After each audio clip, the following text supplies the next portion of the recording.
The goodness at a women's retreat starts right at the beginning with training, potentially 90 days out, and then a kickoff, a 5 to 7 hors d'oeuvres. Get your goodie bag from so many sponsors before the hiking begins.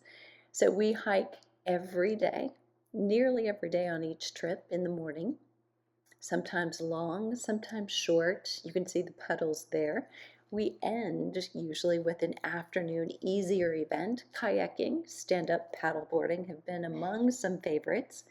We end up doing some cooking together, sometimes catered, but always good. And then even a little dancing, sometimes choreography by you, sometimes learned by you. But there's also a degree of learning. We address core stability, mobility, balance, components of longevity, and the importance of focusing on them while you're in any stage of perimenopause to postmenopause. When there's an opportunity, not mandatory, but an opportunity to have a loss of muscle, bone density, and of balance because we are so very busy in that middle of life. By the way, the science is very clear. There are a lot of women who do lose muscle, but it is not based on menopause and hormonal changes alone. Those don't limit you. They may disrupt your ability to sleep, your energy levels, and change your motivation to exercise, but you are not limited in your ability to gain or maintain muscle mass or gain and or maintain your bone density. All good news and hopeful. When we have limited time and energy, we want to spend it in the activities that matter the most and not those that are simply getting us tired.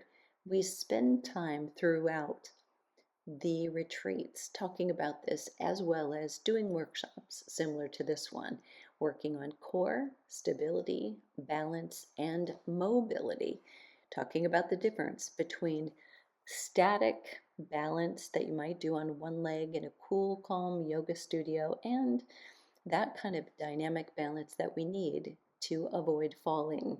We talk about how to measure and interpret or assess your own level of mobility, stability, core, power, strength, and look at what it is you need. You can join us and do that. You'll check below in the comments if you're interested in the Lipping 50 fitness scorecards, ways you can assess at home. And we play at retreats, not only mountain biking, things that stretch us outside of our comfort zone, but we play with scavenger hunts, sometimes charades based on the 80s. Every retreat is slightly different and there will be a surprise. There's also going to be a lot of opportunities for photo ops in beautiful places like the Flatirons in Boulder, Colorado. We visit Moab. We sometimes dress up and treat you like the queen that you are. Sometimes that's getting out of the comfort zone for some of us attending. We do interval training. We talk about agility and the importance of doing it and how to do it. We also get a little bit intuitive in what it is we want and we want to attract, and sometimes what we need and want to let go of in order to make room for those right and appropriate things. Everybody goes at their own pace. No woman's left behind, and every woman who comes alone leaves with a group of friends. Many of our retreat attendees return, if not every year. They may return every other or every few years, bringing college roommates, bringing sisters, and just getting away for themselves.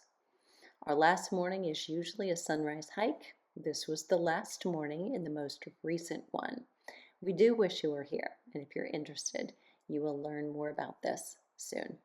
I want you to hear from a few of our retreat attendees in their own words what it meant to them. After being here, I feel challenged, inspired, healed.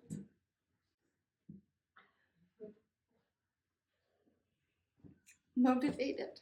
I am attracting more fitness through adventure, like what we had, rather than just the, 2 workouts a week and do my walking.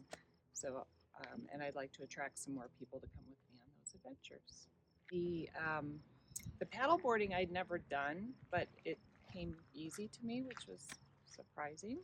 The mountain biking was definitely stretchy, the bumpy part. Love the smooth part coming fast down. That was fun. I am a mountain biker.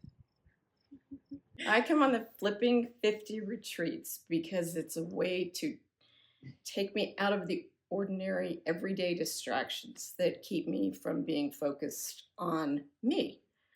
And I just don't do that very much at home. Just do it. Even if you don't know anybody or you don't travel by yourself, you can do it. No, I didn't know anybody.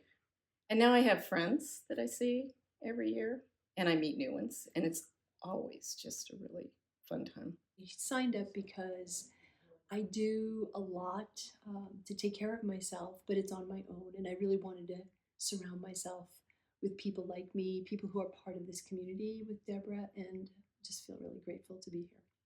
There were so many different things that pushed me out of my comfort zone, but the importance of doing hard things makes me feel so grateful to be alive, and I just want to take that with me. I want to take it back home. Because it made me feel really good, and I got really, felt really pumped up afterwards and just really happy. So I'm thinking I want to search for that more in life, more things that take me out of my comfort zone. Strength in all aspects of my life. I felt accomplished. My goal was always to finish in one piece.